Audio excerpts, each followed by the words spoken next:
وبرضه هفضل أقول العزومات مش بالكميات الكبيرة ولا الأصناف الكتيرة اللي نعملها ونهدرها، وخصوصا في رمضان. وبعد العزومة نفضل محتارين نودي الأكل فين ونعمل فيه إيه. عزومة يعني حسن استقبال لضيفك وإكرامه، يعني لما حلوة تقعدي فيها مبسوطة ومرتاحة مع ضيوفك، مش تعبانة ومرهقة من كتر التحضير.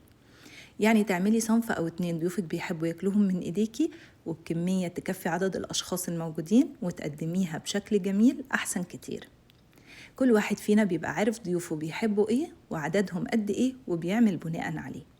ضيوفي النهاردة كانوا حابين ياكلوا أكلة فلسطينية، حبيت أقدمها في الطواجن الفخار المغربي لأنه بيبقى شكلها جميل في التقديم، وكمان تعتبر أكلة مشتركة بين البلدين مع اختلاف طريقة العمايل.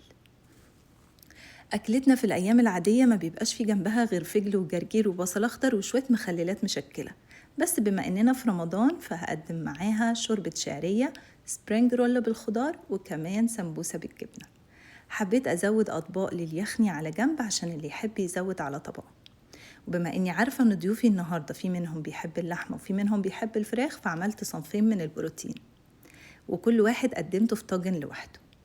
قولولي بقى في الكومنت انتوا من اي فريق، من الفريق اللي بيحب يعمل اصناف كتير حتى لو ما اتاكلتش، ولا من الناس اللي بتحب تعمل صنف او اتنين بس ضيوفهم ياكلوا ويقوموا مبسوطين.